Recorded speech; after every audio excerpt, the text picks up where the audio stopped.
advises that the views expressed in today's show do not reflect the views of KZLX, KNWT, or Northwest Missouri State University. Thanks for tuning in and enjoy the show. And welcome to the Weekend Sports Kickoff right here on KZLX LP Maryville. And we're also streaming live on Facebook on KNWT's Channel 8's Facebook page. Alongside, I'm Kramer Sansom. We got Jacob Blair here. We also have Andrew Botwinick. And it is a nice Friday. It's our last Friday, the last show of the year. On TV.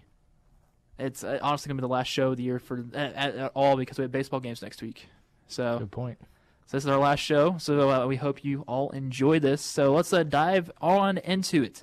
Northwest had a spring football game last night, and it was the green team defeating the white team with a final score of 14-10. Andrew, you were on the call. We were also listening to it through on KXCV as we were working that game. But football is the spring game's here. It's gone now, but what is it looking forward to for next season? There's a lot of different factors that went into the game yesterday. It started out that the second string unit, the white team, they came out early. They had a 55-yard touchdown, Jaden Kowalski to Imani Donadell. It was a great route, great run after the catch. It looked really great for this white team. And then the second half, after the team was up 10-0 at halftime, the green team and the starters kind of started to hit their stride. Braden Wright had Gus Gomez for a touchdown. Isaiah Strayhorn ran in a touchdown. So with that final score 14-10, a lot of that bulk came in the second half.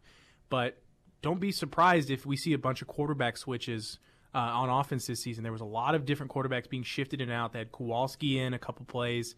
Hohensie was in for a lot of even the first team reps in the second half of that. They swapped him in a couple plays along with Braden Wright. So it wouldn't surprise me if they try and move in Mike Hohensie, the redshirt freshman, and put him into a more significant role than he played last year. This is the spring game. It's a glorified scrimmage. If you watch any of the Division I spring games, that's what this is. They're gonna move guys in and out. You really can't take anything away from this game in terms of what we're gonna see next year. They've penciled starters in, and that's gonna change come summer into fall. But the big key that I got from this game is the new names, the young kids, and then the transfers. They were the guys that really looked to – they did a lot of the bulk of the work in this game. Is anytime you were here, other than Isaiah Strayhorn, Braden Wright, there was a lot of new names, whether they're transfers or young guys that did work in this game, made some good plays. I know Coach Wright talked about that on the BRN broadcast, is they kind of did something cool where they basically for a whole quarter had Coach Wright talking during the spring game. So got some insight listening to that. But it's young guys, it's the new guys to the program, and I think that's the important thing for next year is they lost a lot of seniors. They've got a lot of new pieces coming in. And then the other thing that we didn't see in this game is there was a long list of inactives, guys that were still rehabbing from injury last season that they'll be reinserted into this program and into their starting roles when they come back. And what I liked about this game the most was, you already mentioned it, the new guys, the new names, getting them onto the field right now, because who knows if they will actually get a lot of playing time for next season. There's still a lot to go through, a lot more practices until next year when that first game happens down at Missouri Western to start off the season. But getting those guys that might be key pieces for this coming future of the Bearcats, as a lot of seniors that have been on this core defense side have come and gone, as they were recognized also before the game, which was very, very tasteful by Northwest. And it was nice that Coach Wright wanted to, all right, let's have before the game, we'll do all this stuff so we can just have that time of place and having to honor those guys that just came. And they played their hearts out in careers out here at Northwest, and the best wishes for them in the future endeavors past this. But when you get to the game, those names are going to stick out the most. From like hearing a guy like Cameron Purvis, as he came in 10 carries, 21 yards. He might be a guy that may need to rely on this coming season or seasons later on. As I do enjoy that this fixture for the spring game, even though it's a glorified practice, I get it. All the schools do it around Division I, Division II, just to get a taste of what to come. And we got that last night. I know it was 14-10 running clock. That's what's going to also speeds the game up more. It could have been a lot more high scoring, but what we saw and what we listened to, it was good football. Yeah, and there was a lot of different pieces that went into it as well. There are some younger names like Jacob mentioned. I think one of the bigger names that's going to be coming in as a JUCO transfer is Caden Davis. He was able to have 4 catches for 34 yards. He was targeted a lot more as well. He came in from Butler Community College. And I know Austin and I were talking about this during our broadcast last night. He seemed like he was pretty well. He was fast because he played track when he was at Butler and when he was in high school. He's able to do a lot more stuff that doesn't necessarily get noticed, that may not go in the stat sheet. He was a great blocker from what we saw. So there's players like him. Gus Gomez is going to play, I would imagine, a more significant role than he played.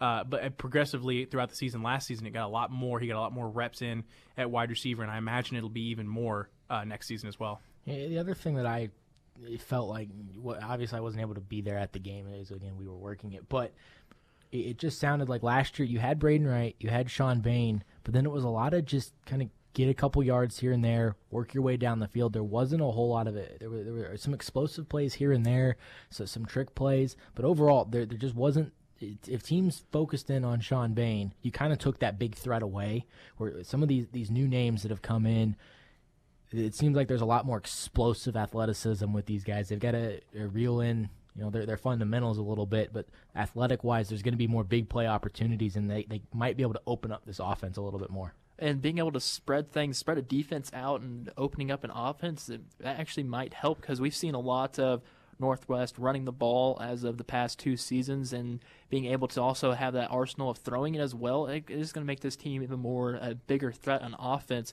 And the things you still need to come around their defensive side. They lost a lot, but then again, you practice with the guys that are gone, so they're going to pretty much, of course, they're going to come back, probably have a few pointers to give to somebody or some of the players on the team. I don't think there's no type of concern coming towards the rest of for next season. The big issue with this team the last couple of years has not been defensively, and the defense is going to be just as good this upcoming year. It's been being able to put enough points on the board, because this situation Northwest has got in is they're shutting teams down, but they're getting shut down as well. So even though they seem to be dominating a game, they might be up 10-0.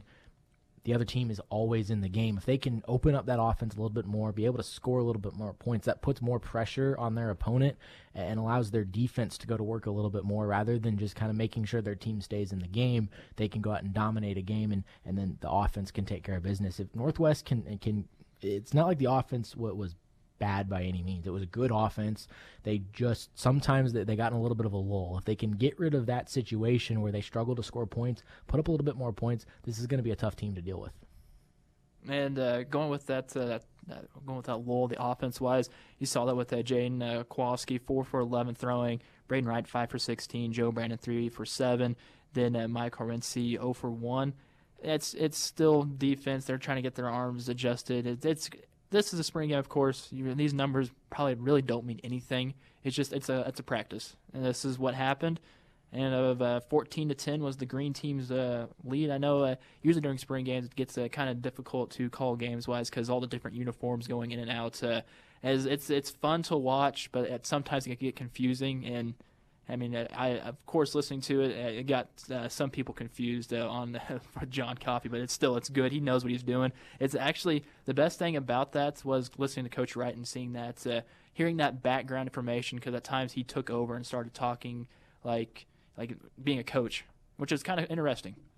I think it was one of our other students here with Bearcat Update, and John Walker. He tweeted out I thought something that kind of just illustrates what a spring game is.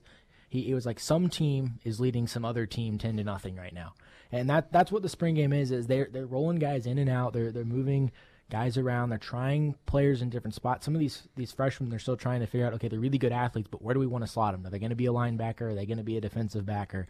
Or are they going to be running back, wide receiver? They're trying to figure out where they're going to slot in best, because a lot of these players that come to this program in high school, they could play any position. When you come to play, Division II college football, you've got to nail down and be really good at one position. So they're still trying to figure out where some guys are going to fit. So they're moving those guys into those different positions. So it gets difficult, but it also is fun to watch all those different pieces mold together at different parts of the game.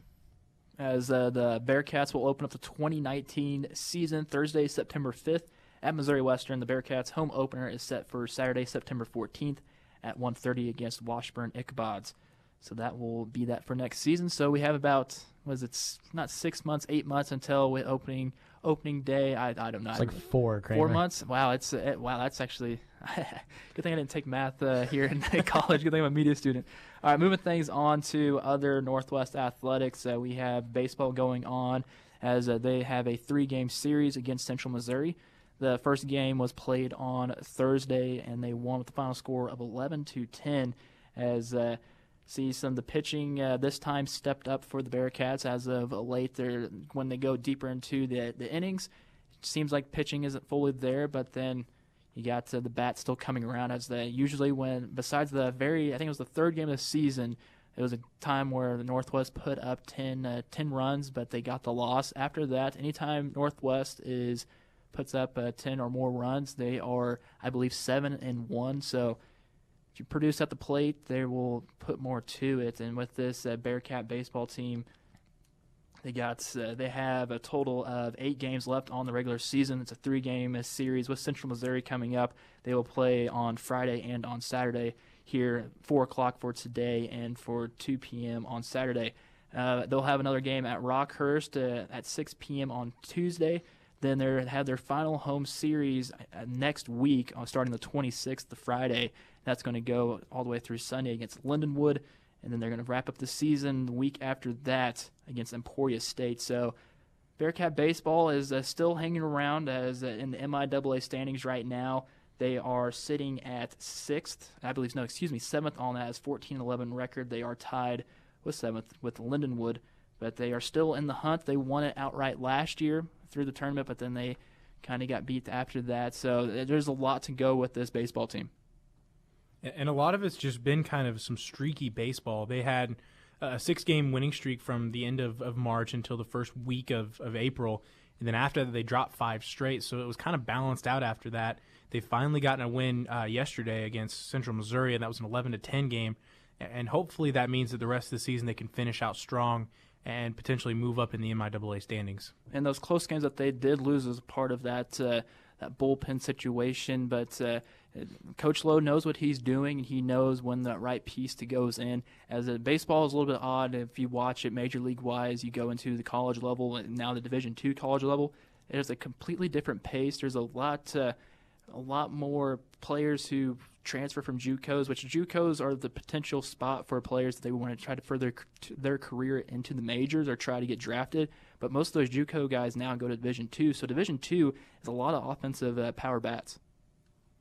So that's how those have been going on, and now the pitchers are really not as an effect of it, but it still works out in the long run. But they've had that stretch where they had 6 games in a row. They lost 5 in a row, and now they're picking up a game on Washburn, and then 2 more after that against Central Missouri, And now there's also other Northwest stuff going on as going with golf. The Bearcat women entered the MIAA meet ranked 14th in the region. The top 12 teams from the region will qualify for the NCAA Championship regional meet, as that will be going on this weekend. Northwest is led by sophomore Morgan Thiele. She's from Kearney, Nebraska. She's also with senior Nikki McCurdy, as well as sophomore Maddie Akers, senior Elsie McDonough, and sophomore Anna Zach, as Northwest has shot 5 of the program's 8 best single-scoring rounds this season, including a school record of 308 in the Central Region Fall Preview held at the Muskogee Country Club at Muskogee, Oklahoma. So we have golf now moving into the MIAA tournament and trying to get to that breach of getting into the actual championship, as golf's really not much to talk about here on the campus, but this is actually a very good golf team. As you have, if you look at Thiele, she has played at all 9 rounds. She always have 4 top 20 finishes. McCurdy 3 top 20 placements. Akers had a pair of top 20 finishes, and McDonough had 3 of the top 20. So this is a very well-rounded golf team for Northwest. Now with tennis also coming up next weekend, they have the MIAA tournament as the women's quarterfinals for Northwest is on Friday, April 26th. They will play Emporia State.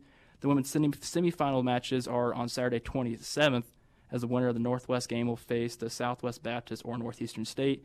Men's are also playing at that time on April 27th. Northwest is taking on Washburn. The winner will face either Southwest Baptist and Emporia State in the actual championship game. Both championship games are held on Sunday the 28th, as both are starting at 10 a.m. So there's a lot going on here with Northwest Athletics. So anything else you guys want to add about? I know there's also track meets going on. We had the signing 2 weeks ago, not signing, but the Northwest basketball team had their little fun stuff of signing autographs. Anybody partaking in that activities at all? No, but with Northwest basketball, at least on the men's side, they have picked up a couple new signees that will come into the program. There's a couple really good high school players, and just you continue to see, Coach McCollum, he gets these guys late in the recruiting process. You didn't really hear a whole lot about who was coming into the program until after they won the national championship, and they pick up a couple more recruits. They'll probably redshirt next year. That's generally what happens in this program, except for obviously this season this year, because just there was a lack of numbers with the team. But it's good to see Northwest basketball kind of replenish the few pieces they missed, and Joey replenish that piece that left in Joey Wittes. Also, we could mention this as well. Another person that is leaving the actual Northwest Athletics is point guard Xavier Rhodes, as he has said he's going to transfer, so he's going to enter that transfer pool for Division II. I think they have that as well. As could be a little bit of change of scenery here. Some different, of course, different Bearcats on the team through what Dre Starzl going to graduate. You got Joey Wittes graduating, so a lot more players going to need to step up. Even with the red shirt, I do like our red shirt from this season. Waters, I think he's going to fill in a great role for Northwest for next season. I heard he's broken records at his high school. I think it was Willie Cauley-Stein held him, and now he's the record holder there. So it's good that we have a player like Waters redshirted, so he has 4 more years left on his docket to actually play basketball for Northwest. And he's going to be a player that's probably going to be looked at, not necessarily to jump in and immediately fill Joey Wittes' role, but he'll probably come in exactly like how Trevor Hudgens did or how Diego Bernard did this season, where he comes in, plays what he's needed to play whenever he's asked upon from McCollum. But if it comes down to it, if the game needs another 30-point scorer, he might be that guy that gets the decision to maybe push the offense towards him, maybe towards the end of the season. So I think that will do it here for our Northwest segment, as there's a lot of stuff happening here at the campus of Northwest Missouri State University's athletics. There's only a few more weeks left to go here in this semester, and we'll see what things happen. We're going to take a quick break here on the Weekend Sports Kickoff.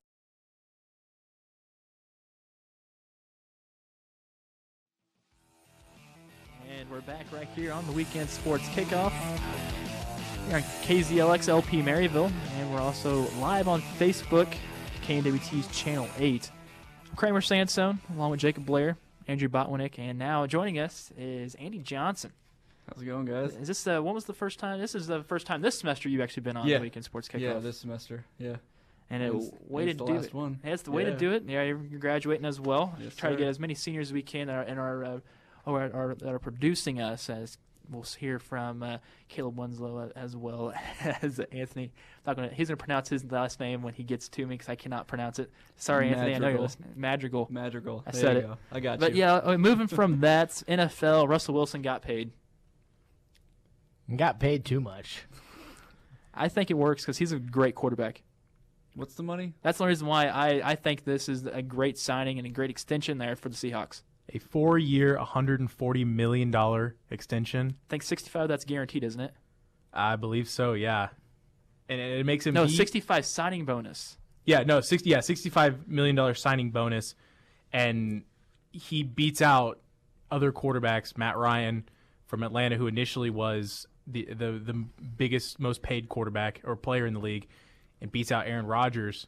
And if you try and tell me that Russell Wilson is a better quarterback than Aaron Rodgers is currently, no. Yeah. So he's a... Hold on. We're going to pretty much just go down the AFC, the West, all the way through to NFC South, or it doesn't matter. We're going to do every single one of them. Figure out what we think is going to happen. Jacob, who's going to win? What's your AFC West top to bottom? AFC West top to bottom, it's Kansas City at the top. I think defensively they are making the improvements that obviously we're going to have to see. This is an entirely new defense. The offense is going to be fine. We know that. It's the defense question mark. So I think they get it fixed enough that the Chiefs are going to be hard to beat. They go somewhere along the lines of 13-3, 14-2. They play a lot of close games because they have a tough schedule. But you look at who they get at home versus who they have away, they're in good shape. Right behind them, I think it's going to be a lot like last year with the Los Angeles Chargers. They're going to be at 12-4, and the Chiefs aren't going to be. Either team can't let up at any point if they want to win that division. And then you're going to have the Denver Broncos somewhere around 7-9, 8-8. They're going to be right where they've been, and then the Raiders are just not going to be good. I know they got some new pieces, but they're just not going to be good at all. I'm kind of agreeing with you in most of that. I think the Chiefs, yes, 13-3, 12-4. I could see them doing that.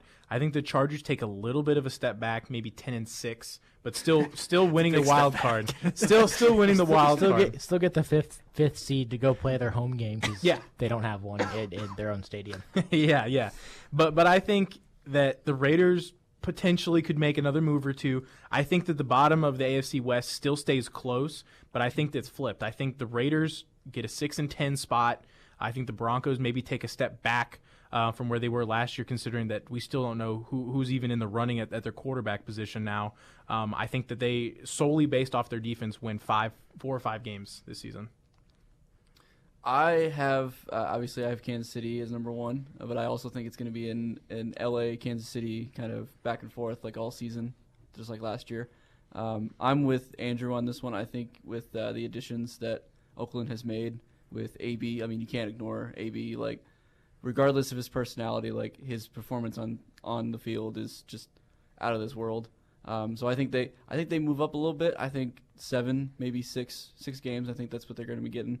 But I think Denver, they got to figure out what they're doing with the quarterback. Like, they shipped Case out. They know what they're doing. They're playing Joe Flacco this year. They're trying to find someone to replace him at some point. They still in this have draft. all Denver wants is the best quarterback, and the best quarterback's always there. Mm-hmm. John Elway. True. Yeah, I see them 4 or 5 games. That's what I see them winning. It's mostly, again, with the quarterback. I know they have Flacco, but we have to make sure that he fits into their system. Like, if he doesn't fit in their system, they're not going to win many games. But if he's really good, then obviously, then. Right. I'm agreeing with you too. I think that's what's going to happen. It's going to be a Chiefs Chargers top 1-2, and you got the Raiders and Broncos. I just don't. This Broncos has a very good defense, and they might go defense again in this draft.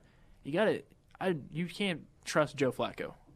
You already saw that last year when Baltimore tried going with him.